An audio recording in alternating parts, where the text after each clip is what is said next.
सो wave motion का fundamental के ऊपर काफी डिस्कशन कर चुके हैं। अभी 10 क्वेश्चन करेंगे हम लोग, देखेंगे आप लोग कैसे करते हो।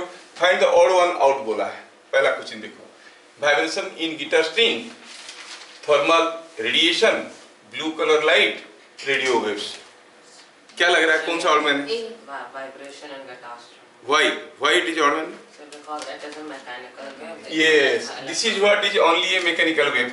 बाकी सारे के सारे नॉन मैकेनिकल है और इलेक्ट्रोमैग्नेटिक वेव है ना। तो आंसर क्या हो गया? आंसर इज ए हुआ था सबका। Next, sound is a dash wave. आपको दिखना है इसमें से कौन कौन सा प्रॉपर्टी में आता है साउंड का। Mechanical and longitudinal. Mechanical मतलब C, longitudinal D, C and D.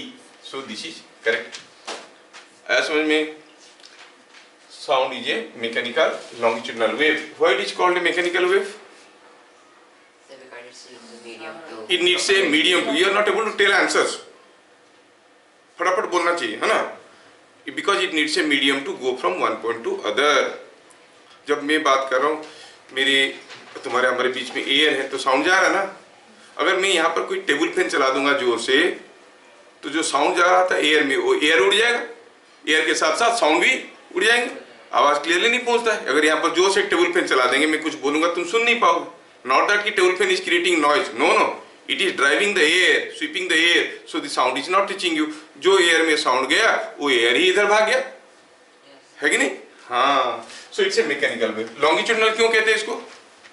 Because it travels by compression and rarefaction of the medium. Particles vibrate along the direction of propagation of wave. अगर wave ऐसे जा रहा है तो particle ऐसे ऐसे, तुम्हारे हमारे बीच में पार्टिकल ऐसे ऐसे ऑसिलेट कर रहे हैं, है ना। अच्छा, whose velocity in air is more? High frequency sound, low frequency sound, both equal, depends on loudness. Both equal. Velocity of sound, velocity of a wave depends upon nature of medium and type of wave. ये सारे के सारे sound wave है, तो type of wave fixed हो गया, सारे longitudinal है, मीडियम भी फिक्स हो गया, तो दोनों के लिए बराबर होगा वेलोसिटी। चलिए, what are type of velocities in the prongs and stem of a tuning fork. Solid में जो मैकेनिकल वेव होता है, हम बताए थे, ये लॉन्गिट्यूडिनल भी होता है, ट्रांसवर्स भी होता है। कैसा होगा वो डिपेंड करता है मोड ऑफ एक्साइटेशन के ऊपर। प्रीवियस क्लास हम लोग देखें, शायद याद होगा, कोई एक बार है, इसको पकड़ के रखें, अगर ऐसे मार देंगे तो ऐसे ऐसे वाइब्रेट करते हुए पार्टिकल जाएंगे, किस किस्म का वेव बनेगा? लॉन्गिट्यूडिनल। और ऐसे मार देंगे तो ऐसे ऐसे हिलते हुए जाएंगे, ट्रांसवर्स वेव बनेगा। टेढ़े मारने से क्या बनता है? Ripples. Superposition of longitudinal as well as transverse is called ripples. Anyway, वो बात नहीं है। बात ये है कि इनके सब पे ट्यूनिंग फॉर्क, ये प्रोंग में कैसा वेव होता है, स्टेम में कैसा वेव होता है। हम कोई ट्यूनिंग फॉर्क को एक्साइट कैसे करते हैं?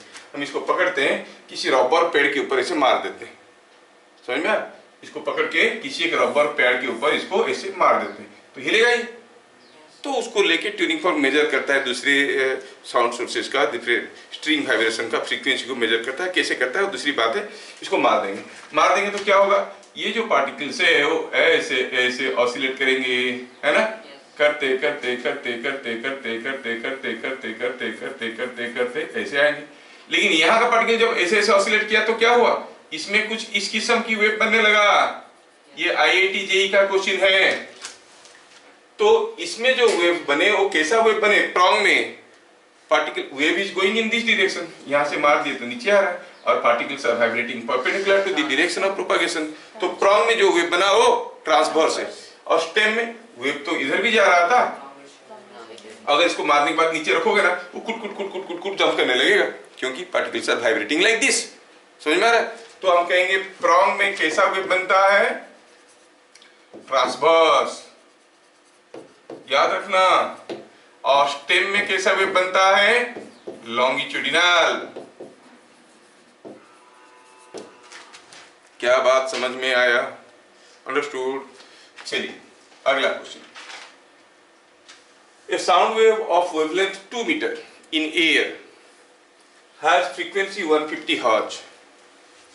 What is wavelength of a sound wave of frequency 200 Hz in air? Yes, मतलब साउंड वेव है और एयर है, तो क्या क्वांटिटी फिक्स हो जाएगा यहाँ पे? Velocity. So as medium is same, as medium is same, velocity is constant. ध्यान रहे कि मीडियम वेलोसिटी के ऊपर डिपेंड करता है, सॉरी वेलोसिटी मीडियम के ऊपर डिपेंड करता है. What is the velocity? You know it is frequency into wavelength. जब फ्रीक्वेंसी था 150 हर्ट्ज, वेवलेंथ था 2 metre, so it is 300 metre per second. When f is 200 hertz, velocity कितना होगा? वही 300 मीटर पर सेकेंड, क्योंकि सेम एयर मीडियम है. समझ में आया? अच्छा, तो वेवलेंथ क्या बनेगा? Wavelength is v by f, क्योंकि v को लेफ्ट लंब है. सो 300 बाई 200 हर्ट्ज इज 1.5 मीटर. क्या मेरी बात समझ में आया? सबका हुआ था ये वाला क्वेश्चन. बहुत बढ़िया. Now here is a wave moves in a string. एक वेव देखो, इसमें इधर जा रहा है स्ट्रिंग में. ये स्ट्रिंग है, कोई एक थ्रेड में वेव ऐसे ऐसे इधर आ रहा है. Which particles are moving up? A, B, C, D में से कौन कौन पार्टिकल ऊपर जा रहे हैं? N, D. चलिए देखते हैं थोड़ा कैसे पता करेंगे. सोचो कि ये जो हमारा वेव है थोड़ा सा इधर को आ गया. ठीक है, इसको थोड़ा हम इधर कर लेते हैं. ओह, ये तो था ही. थोड़ा इसको इधर कर लेते हैं. ये जैसे हम इधर कर दिए, थोड़ा जब वेव इधर आगे की तरफ आ गया, now the wave is in a new position. This is the new position of the wave. Sorry. sorry. ये हो गया new position of the wave. पहले वेव कहाँ था? पहले वेव यहाँ था. थोड़ा वेव को हम दिखा देते हैं. ये अब है न्यू पोजीशन है. और पहले क्या था? पहले ये यहाँ था. ओ, अरे नहीं, पहले ये वेव कुछ यहाँ था, अब ये वेव कुछ यहाँ पे आ चुका है. तो देखो कहाँ गया है? पॉइंट ए जो यहाँ पे था, अब वो यहाँ पर गया है. मतलब point A is moving upward. Point B वो तो यहाँ पे आ गया है, it is coming downward. Point C is going upward और डाउनवर्ड. पहले वो व्हाइट वाले लाइन पे था, यहाँ था, अब वो यहाँ पे आया है डाउनवर्ड. डी कैसे गया है? डी गया है अपवर्ड, है कि नहीं? तो A here at the instant shown,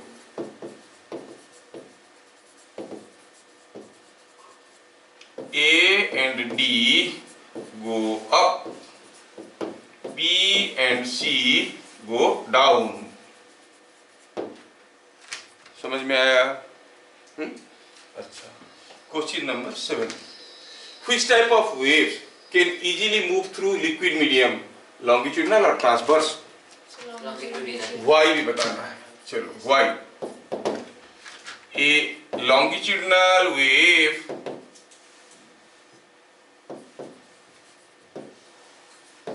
moves. A longitudinal wave moves by compression and rarefaction of medium. Liquids are compressible.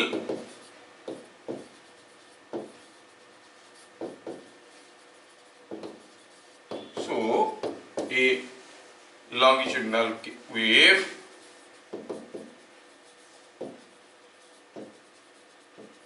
can move faster. समझ में आया? रीजन समझ में आया? अच्छा, अगला question. When A blows a horn, B hears it after time t1. When B blows a horn, A hears it after time t2. क्या जब कोई इवेंट होता है तुरंत हमको साउंड सुनाई देता है? फुटबॉल प्लेग्राउंड में देखे होगे, वो फुटबॉल को किक मारा, फुटबॉल काफी ऊपर गया, उसके बाद आपके कान में आके पहुंचता है धप करके आवाज. मतलब आने के लिए समय लगता है.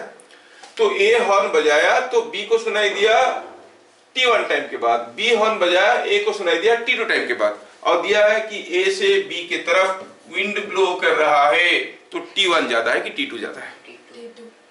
सोचो, ये ए का जो वेलोसिटी ऑफ साउंड है, अगर ये हवा नहीं चलता तो ऐसे ऐसे ऐसे करके जाता हो, साथ साथ एयर भी चल गया तो जल्दी पहुंच जाएगा। सो T1 will be less, T2 will be more. समझ में आया? क्या तुम लोगों को आंसर समझ में आ गया था? T1 is less than T2। बहुत बढ़िया है, समझ में आ रहा है? Because when A is blowing the horn, sound is moving from A to B, and sound is a mechanical wave, through air it is going, the air itself is moving, है ना? तो क्या कहोगे? T1 ये जल्दी पहुंच जाएगा, A का साउंड B के पास जल्दी पहुंचेगा, B का साउंड A के पास देर में पहुंचेगा। T1 is less than T2। Very good. Now here the wave in a string is moving with 40 meter per second। Wave जा रहा है, कुछ वेलोसिटी ऑफ वेव दिया हुआ 40 metre per second.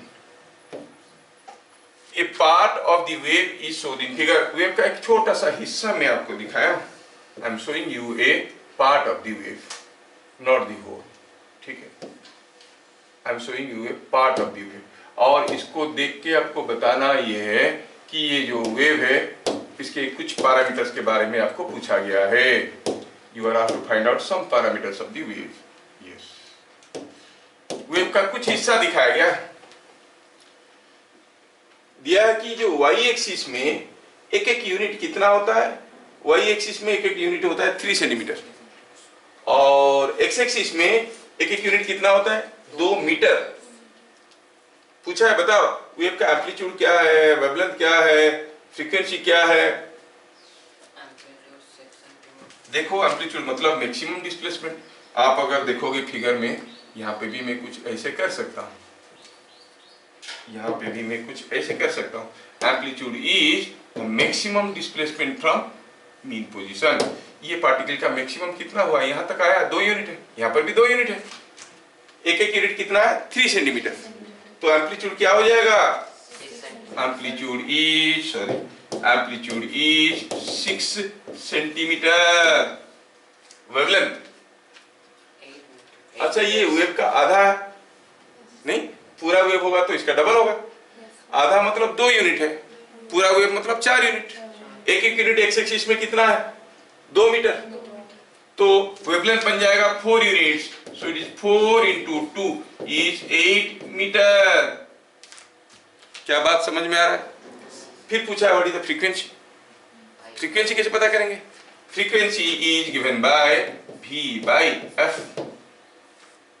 sorry v by lambda, sorry v by lambda, because v is equal to f lambda, you know, है कि नहीं? v कितना दिया है 40 मीटर पर सेकेंड, वेवलेंथ निकला 8, 40 by 8 हो गया 5 hertz. So it is 40 by 8 is equal to 5 hertz. बढ़िया है, क्या सारे चीजें आपको समझ में आ रहे हैं? इस पिक्टोरियल इंटरप्रिटेशन आपका ठीक ठाक हो रहा है? Yes yes. Next, 2 persons A and B are standing at a distance 500 meter from each other। ठीक है, A blows a horn, B hears it after 2 seconds। B blows a horn, if B blows a horn, find after what time A will hear the sound। दिया है कि velocity of sound in air is 300 metre per second. नहीं तो अगर velocity of sound 300 metre per second है, तो इसको ए horn बजाएगा तो बी को कब सुनाई देना चाहिए? 5/3 सेकेंड के बाद। लेकिन अभी ज्यादा समय ले रहा है 2 second, 2 is more than 5/3।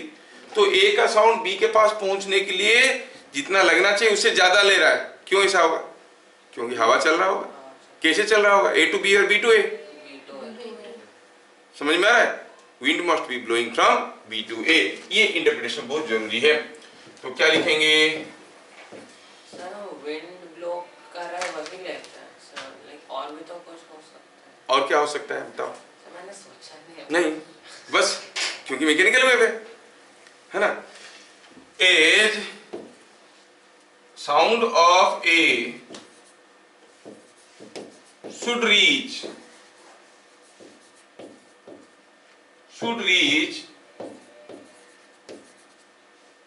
after 500 by 300 that is equal to 5 by 3 seconds, but it is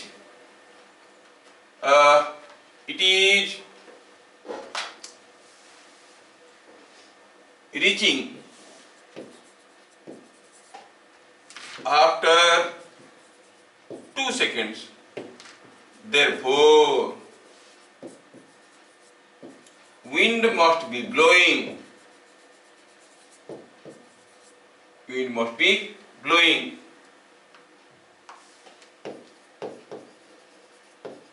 From कहां से कहां पर? B to A.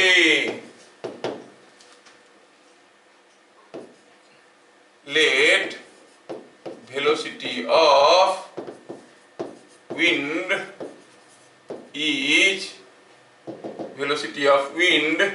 is VW for sound of A. V velocity of wave कितना हो गया? It is velocity of sound minus velocity of wind, क्योंकि sound A से जा रहा है, विंड A से आ रहा है, ये A है और ये B है, ये विंड का वेलोसिटी है, ये साउंड का वेलोसिटी है और ये B है। क्या बात समझ में आ रहा है? तो अब वेव का वेलोसिटी कितना होगा भैया?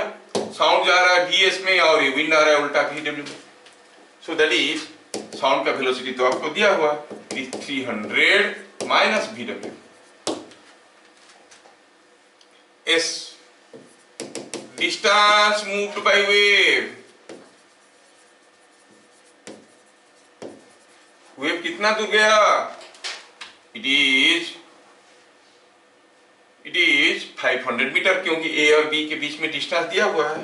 It is given the distance between A and B is 500 metres.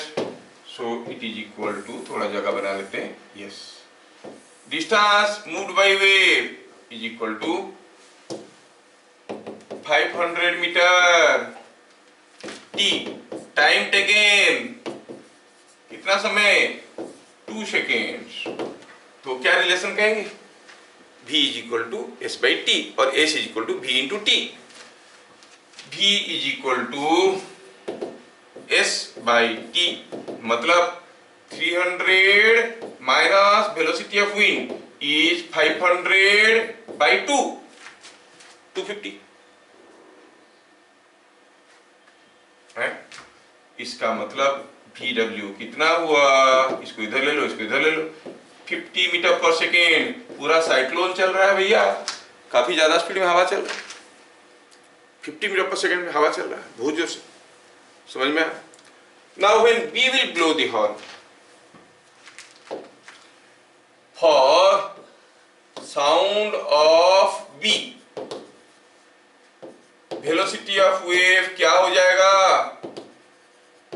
Velocity of wave क्या हो जाएगा? Is equal to Vs plus Vw, क्योंकि A और B खड़े हैं और साउंड तो B से A के तरफ आया, हवा भी चल रहा है उधर ही, है कि नहीं?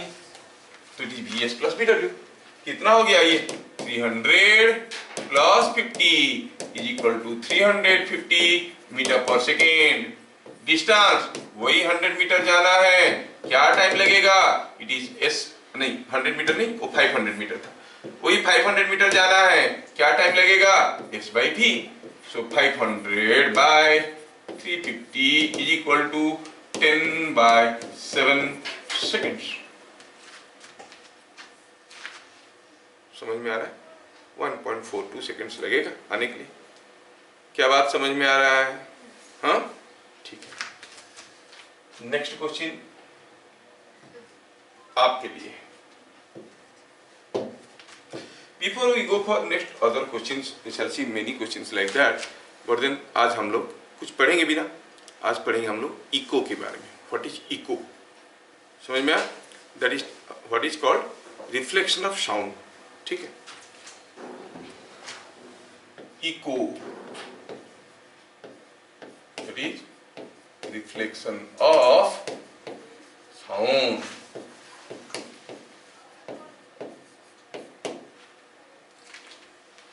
जब मैं कोई चीज बोल रहा हूं, डायरेक्ट आपके पास आवाज पहुंच रहा है, तो आप you are listening to the direct sound. अगर मेरे साउंड गया कहीं टकराया, वहां से वापस आया, फिर आप सुनोगे reflected sound. The reflected sound is called echo. Echo क्या है? The reflected sound. समझ में आया? तो पहले हम लिखेंगे just like light,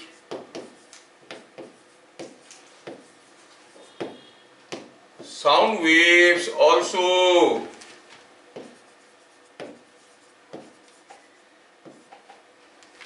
undergo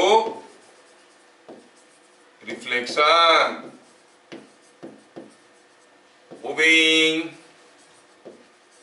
all rules, सारा का सारा rules, all rules of reflection।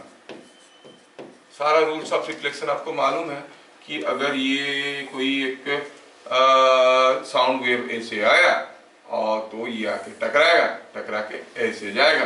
This is the sound wave coming, this is the sound wave going, and all things what you know about this is the angle of incidence is equal to angle of reflection. ये सारा 100% applicable है। समझ में? तो ये क्या हो गया? इंसिडेंट साउंड वेव, ये इमर्जिंग साउंड वेव, अब रिफ्लेक्टेड साउंड वेव, है ना? तो पूरा रिफ्लेक्शन की रूल को फॉलो करते हुए ये साउंड वेव भी रिफ्लेक्ट करता है। साथ साथ काफी दूसरे चीजें भी होते हैं रिगार्डिंग चेंज इन फेज वगैरह, वो हम नहीं पढ़ा रहे क्योंकि अभी तक हम लोग नहीं पढ़े कि फेज क्या होता है। कोई वेव का बहुत सारे कैरेक्टरिस्टिक होते हैं, हम लोग तो सिर्फ फ्रीक्वेंसी वेवलेंथ देखे, वेलोसिटी देखे, फेज होता है ना? और एक इंपॉर्टेंट क्राइटेरिया, वो सारे भी देखेंगे, लेकिन not now. So reflection of sound obeys all rules just like in case of light. ठीक है। When we hear the sound of a source, it is called direct sound।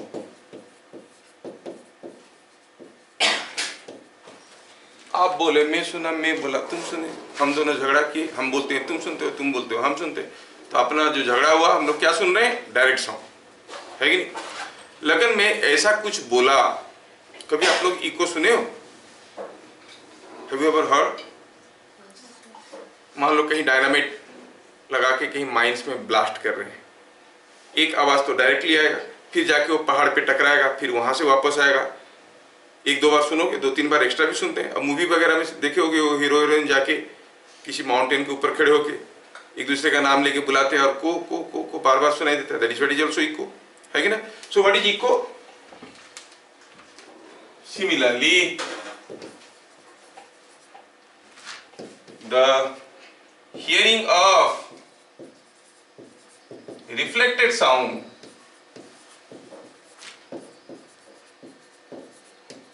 Is called echo. इसके बारे में हमें ढेर सारे चीजें पढ़ना। इको क्या? The reflected sound. समझ में आया? बढ़िया।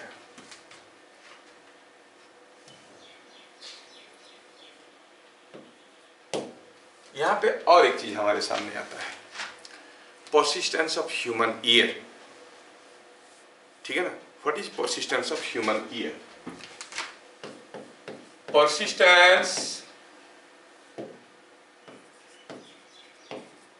of human ear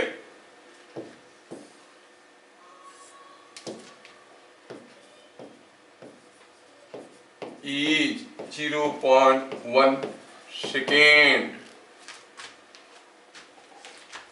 ठीक है?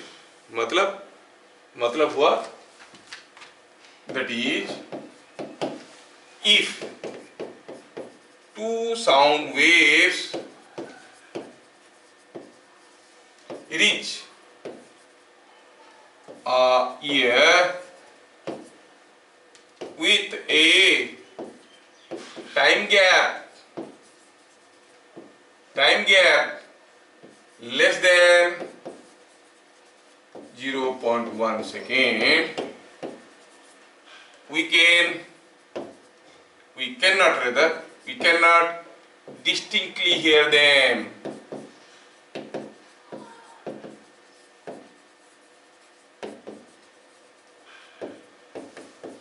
Such sounds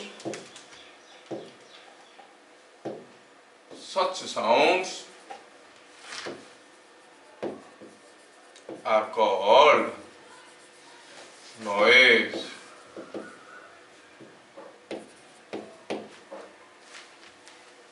नॉइज हो रहा है। मान लो कि क्लास में 40 बच्चे बैठे हुए हैं, टीचर ने कुछ पूछा, क्या होगा इसका आंसर? सबको ये आंसर बोला। कौन क्या बोला पता चलेगा क्या? Number of sounds are reaching our ear with a time gap less than 0.1 second. अकेला अकेला हर कोई बोलेगा तो सुनाई देगा, सब एक साथ बोले तो सुनाई नहीं देता है। फिर number of sounds are reaching us, we are hearing every sound. ये नहीं कि कोई साउंड को नहीं सुने, सब सुन पाते हैं लेकिन समझ नहीं पाते। We can not distinctly hear वो क्या बोल रहा है। ये इंक्रीज करेगा कि डिक्रीज करेगा? इन और डी तो मिंगल हो जाएंगे, खाली क्रीज सुनाई देगा। पूरे क्लास क्रीज बोल रहा है। कुछ बच्चे बड़े चालाक होते हैं, मुंह फाड़ के पनीर जैसे कहते हैं ना, फोटो उठाने से पहले वो क्रीज बोल देंगे। तुमको जो जोड़ना है जोड़ के देख लो, है कि नहीं? बड़े चालाक बच्चे भी होते हैं, तो उसको कहते हैं नॉइज। ठीक है, point number 4, human ear can hear sound up to sound of frequency, sound of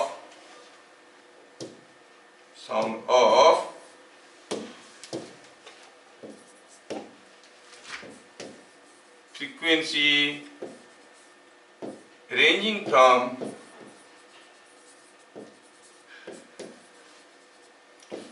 20 hertz to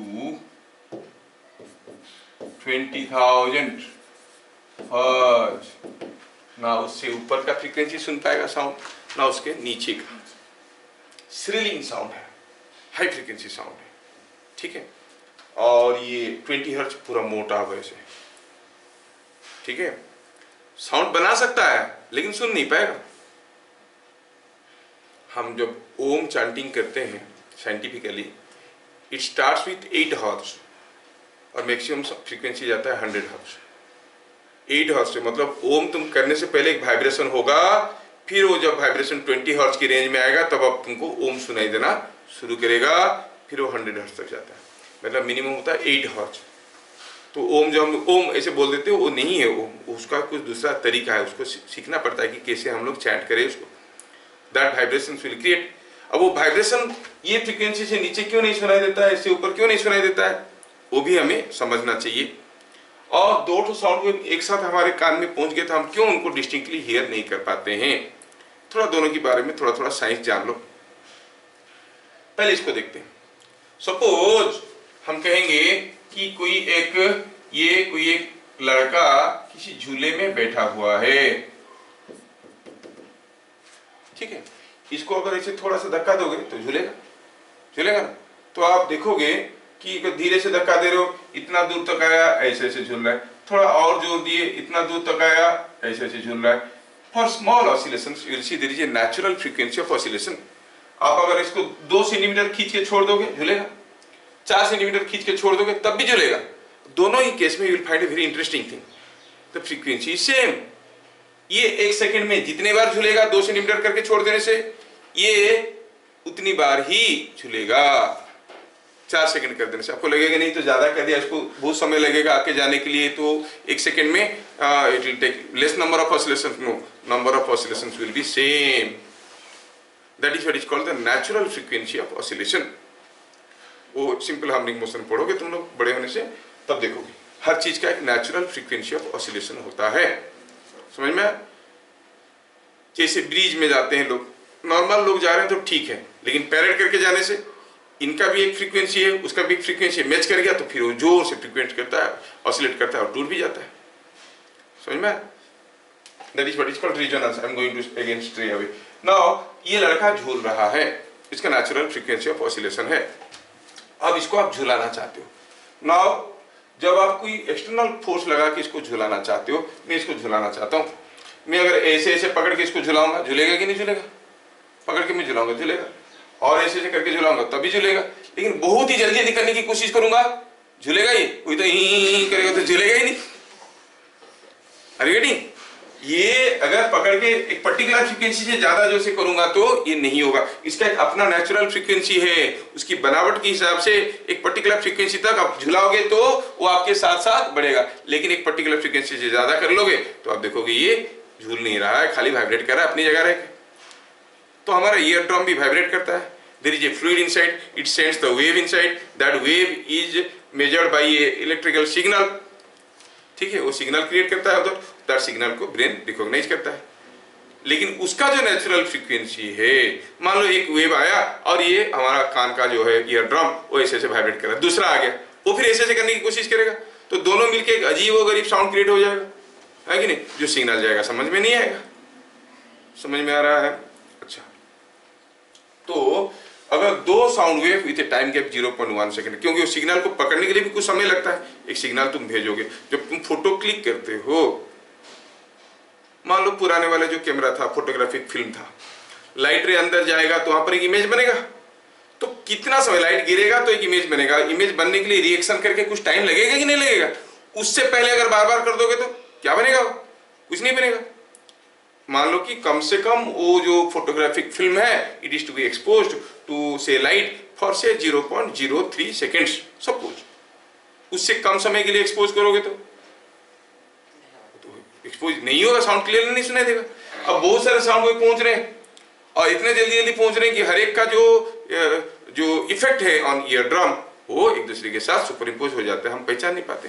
so when A number of sounds reach you with time gap less than 0.1 second, क्योंकि हम कोई एक sound wave को सुनने के लिए time लेते हैं कितना? 0.1 सेकंड। उतना समय नहीं दिया, दूसरा भी आ गया तो उसको सुनते सुनते वो भी घुस गया, है कि नहीं? तो why there is a persistence of human ear you could follow, and why there is a limitation to the frequency वो भी समझ में आया। नेचुरल फ्रीक्वेंसी के आसपास ही हम लोग कर सकते हैं, उससे ज्यादा कम ज्यादा फ्रीक्वेंसी में नहीं कर सकते। बहुत ज्यादा फ्रीक्वेंसी या बहुत कम हो गया तो वो करेगा ही नहीं। बात का भी उसका भी हुई है, बहुत लो फ्रीक्वेंसी में करने की कोशिश करोगे, मतलब जब वो यहाँ पर आ जाता है वो फिर वापस आने की कोशिश करता है, तुम वो बहुत धीरे धीरे ले रहे हो, अब आगे लेने की कोशिश करो, पीछे आने की कोशिश कर रहा है। समझ में आ रहा? तो जो फोर्स इसको ऑसिलेट करवाने की कोशिश कर रहा है वो बेचारे रिटार्ड कर जाएगा, फोर्स का अपना इफेक्ट नहीं आएगा। ये क्यों ऑसिलेट कर रहा था? Because gravity was pulling. मैं जब इसको धीरे धीरे आगे लेके जाऊंगा तो मेरा अपना फ्रीक्वेंसी मान लो ये है, ठीक है, झूला का फ्रीक्वेंसी है ये, उससे अगर मैं स्लो में करने की कोशिश करूंगा तो मैं आगे लूंगा तो पता चला वो खुद पीछे आने की कोशिश कर रहा है। We are contradicting, we are not supporting each other. तो मेरा जो फोर्स है उसको ऑसिलेट करवाने की कोशिश कर रहा है, कर नहीं पा रहा है, क्योंकि फोर्स एक तरफ पुश कर रहा है और उसका सिस्टम की बनावट के हिसाब से पीछे आने की कोशिश कर रहा है। फिर अगली बार वो आगे जाने की कोशिश कर रहा था, हम भी आगे की तरफ करें, तो जो वाइब्रेशन होगा वो रैंडम हो जाएगा, मतलब उसमें कोई पीरियडिक वेवफॉर्म नहीं बनेगा and you can not see what is the type of wave happening here. क्या बात है, समझ में आया? अच्छा, तो हमें इससे 20 से 20 हर्ट्ज के बीच का फ्रीक्वेंसी सुनाई देता है। 0.1 सेकेंड के लिए सुनते हैं तो कोई साउंड को पहचान पाते हैं, उससे पहले नहीं पहचान पाते। When I am creating a sound, जब मैं बोलूंगा कि सपोज कलकत्ता में कितना तो साउंड बनाया, का ल का टा, 4 साउंड बनाया। मैं कलकत्ता बोला तो तुमको कलकत्ता ही सुनाई दिया, मुंबई तो नहीं सुनाई दिया। क्यों? क्योंकि मैं का बोला, ला बोला, का बोला, टा बोला, 4 साउंड बनाया। They are called syllables. I produced 4 syllables और हर एक के गैप बीच में, 2 साउंड के बीच में मेरा जो गैप था वो 0.1 सेकेंड या उससे ज्यादा था। मगर सेम चीज को बहुत फास्ट में बोल दे, क्या बोला, समझ में आया क्या? 2 साउंड के बीच में जो गैप था वो लेते हैं 0.1 था। अब बोलोगे sir excuse me sir, pardon sir, फिर से बोलिए सर, क्योंकि इतना स्पीड में बोल दिया कि 2 साउंड वेव के बीच में जो गैप था उसको मैं 0.1 सेकंड से कम कर दिया। तो मैं क्या बोल रहा हूँ समझ में नहीं आ रहा।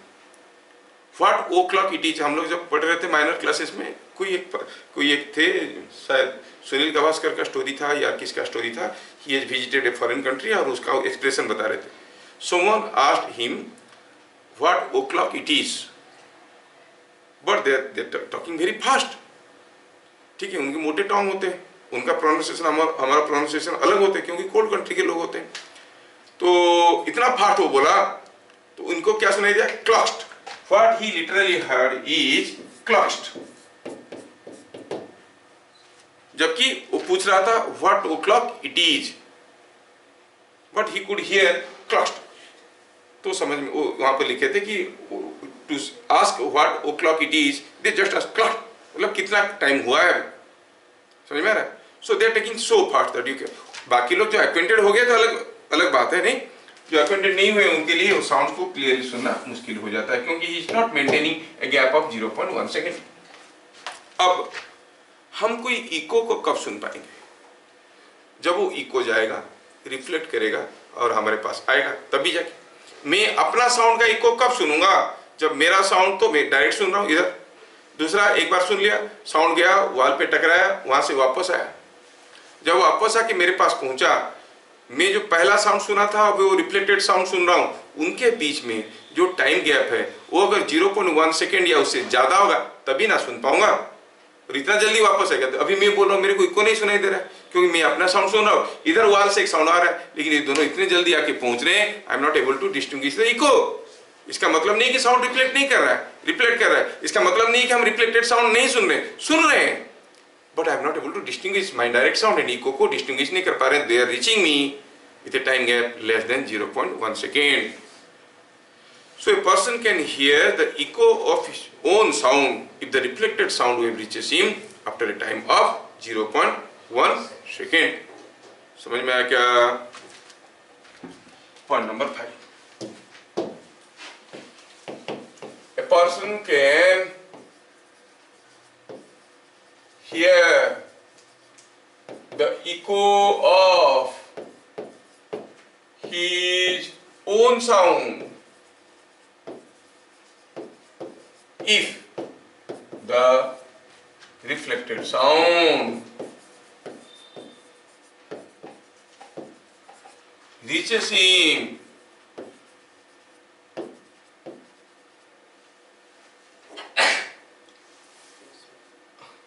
at least after 0.1 second. He can hear the echo means he can distinctly hear it automatically means क्या उससे कम समय में होने से इको नहीं सुनाई देगा? सुनाई देगा, लेकिन उसको समझ में नहीं आएगा कि इको है। समझ में आया क्या? तो अगर अपना साउंड रिफ्लेक्ट करके अपने पास वापस पहुंचता है तो हम इको सुनते हैं 0.1 सेकेंड के बाद। नहीं, अगर 0.1 सेकंड के बाद वापस आता है तो हम इको सुनेंगे। अगर 0.2 सेकंड के बाद आया तो इको सुनाई देगा? यस। 0.3 से इससे ज्यादा समय पे आया वापस तो हम सुन सकते हैं, नहीं, लेकिन इससे पहले आ गया तो हम डिस्टिंग्विश नहीं कर पाएंगे। एग्जैक्टली 0.1 में भी सुनाई देता है, क्योंकि तब तक हमारा सेटल हो जाता है ईयर ड्रम का जो वाइब्रेशन है। ठीक है, तो सपोज हम कहेंगे कि यहाँ पे कोई एक वॉल है और यहाँ पे कोई एक आदमी है और ये गाना गाया, एक आवाज क्रिएट किया, उसका आवाज सिर्फ इधर नहीं गया, इधर भी गया, इधर भी गया, इधर भी गया, चारों तरफ गया, लेकिन इधर जो साउंड वेव गया वो गया, टकराया, वापस आया और उसके पास पहुंचा। सपोज ये जो सोर्स है और ये जो ऑब्जेक्ट है, मतलब कौन है? ये वॉल है, रिफ्लेक्टिंग ऑब्जेक्ट। इन दोनों के बीच में सपोज जो टाइम, जो डिस्टेंस है, चलो मानते हैं वो डिस्टेंस d है, ठीक है।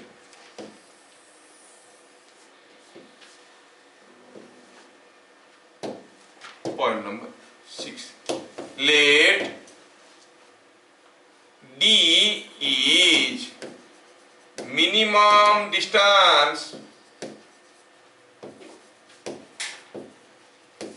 between source and reflecting object।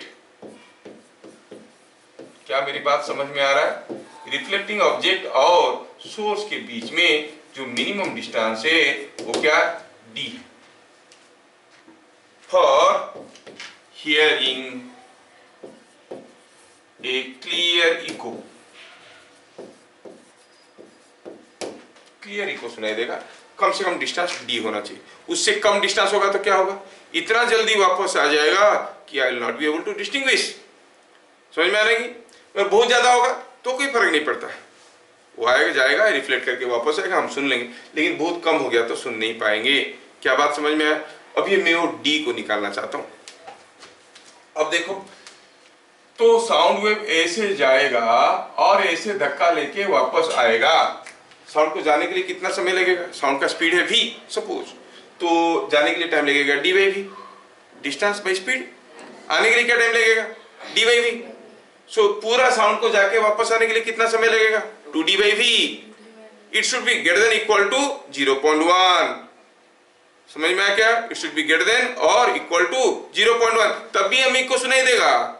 इसलिए तो इस रूम में इको नहीं सुनाई दे रहा है, डी का वैल्यू निकालना है हमें। चलो, सो 2d by v must be greater than और इक्वल, हम मिनिमम की बात करें, मिनिमम डी की बात करें, शुड बी इक्वल टू 0.1, क्योंकि मिनिमम डी में जस्ट पहुंचेगा 0.1 सेकेंड में। और वेलोसिटी ऑफ साउंड को सब बुक में अलग अलग लेते हैं, मैं लेता हूं 330 मीटर पर सेकेंड, कुछ बुक में 340 लेते हैं, कुछ बुक में 328 लेते हैं, तो इसके हिसाब से वैल्यूज में थोड़ा सा चेंज आता है। बट देख लेना वेलोसिटी ऑफ साउंड क्या दिया है।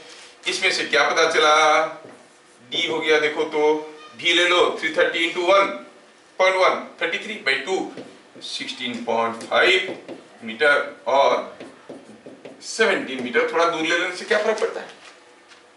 मतलब अगर रिफ्लेक्टिंग ऑब्जेक्ट हमसे 17 मीटर दूरी पे है, 17 मीटर इज रफली अराउंड 51 फीट, ठीक है, तो हमें इको सुनाई देगा।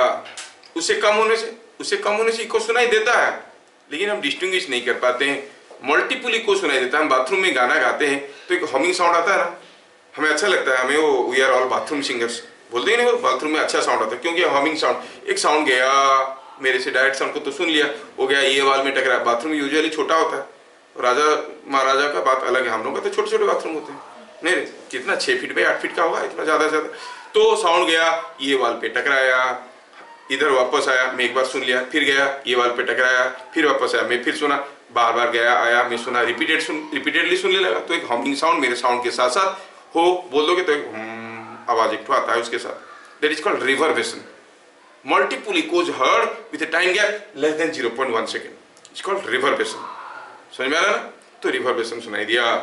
रिवर्बेशन और इको में समझ में आ रहा है डिफरेंस क्या है? हाँ हाँ। तो मिनिमम डिस्टेंस क्या है कि कोई आदमी चिल्लाएगा और उसका इको उसको सुनाई देगा? डीज 17 मीटर। समझ में आ रहा है क्या? अच्छा, चलिए तो मैं आपको एक छोटा सा क्वेश्चन देता हूं, आपको इसका आंसर सोच के बताना है। सपोज हम कहेंगे यहाँ पे कोई एक माउंटेन है ऐसा, और यहाँ पे कोई एक आदमी खड़ा है, ठीक है, और दिया है कि ये आदमी, ठीक है, ये आदमी एक साउंड यहां से भेजता है और दिया है कि ये डिस्टेंस 20 मीटर है। तो आपका आइडिया लगा के बताओ, can he, here is a wall like this, can this person hear the echo of his own sound? अपना साउंड का इको सुन सकता है क्या? डिस्टेंस दे दिया हूं 20 मीटर, सुन सकता है कि नहीं? हाँ या ना? Yes, sir. हमारे ऑनलाइन वाले स्टूडेंट क्या बोल रहे हैं? Can the person here the eco of his sound? सुचि, स्मिता, नहीं, देखो नहीं सुन सकता। क्यों बताओ? अब देखो ये जो साउंड वेव जाएगा यहां से, रिफ्लेक्ट करके आएगा तब ना सुनेगा। How it will reflect? Obeying all rules of reflection. Will not the sound wave go like this? क्या उसके पास उसकी साउंड वेव वापस पहुंचेंगे? He can not hear any echo. अगर साउंड वेव रिफ्लेक्ट करके वापस पहुंचते तब वो इको सुनता, वो इको सुन नहीं पाएगा। Why? Because the sound waves are reflecting away. तो पूरा चीजों को समझो भाई, रिफ्लेक्शन ऑफ साउंड है, ठीक है ना? Don't think local. Yes, reason of reason जैसे रीजनल पर भी होता है। अब यहाँ से साउंड गया, रिफ्लेक्ट कर गया, इधर निकल गया, तुम्हारे पास वापस आएगा, तभी ना इको सुनो। तुम बोलोगे मैं तो 20 मीटर दूरी पे खड़ा था फिर भी सुनाई नहीं दिया इको। अरे कैसे सुनाई देगा? If it reflects back to you then only you can hear it, है कि नहीं? तो ये can not hear a echo. अच्छा ठीक है, अब सपोज हम कहेंगे दूसरा केस, अगर तुम लोगों को समझ में आया। सपोजिंग हम कहेंगे here is a wall and here is a man standing, and now this distance is say something like 15 meter, 15 meter. Now he produces sound, he sends sound in all directions. Again, can he hear? This is long wall, very tall wall. Can he hear the echo? Why? Because this sound wave going and reaching him with very small time, less than 0.1 second. और जो sound wave इधर जा रहा है, हाँ यहाँ पर तो डिस्टेंस 15 मीटर, 20 मीटर है, 17 मीटर हो सकता है। Here it is 15, here it can be 17 something somewhere here. But will this sound come back? No. So we will not be able to hear the echo. इधर जो sound जा रहा है इतना जल्दी आ रहा है कि सुन नहीं पा रहा है, कंफ्यूज हो जा रहा है। इधर जो साउंड जा रहा है इधर भाग जाए, उसके पास वापस नहीं आ रहा है। So in this case he cannot hear the echo. In the previous case also he cannot hear the echo. समझ में आया? We have brought the time. कल इको के ऊपर हम लोग बहुत सारे वेराइटीज के क्वेश्चन और न्यूमेरिकल्स करने वाले हैं। फिर मिलेंगे अगले क्लास, तब तक के लिए जय हिंद।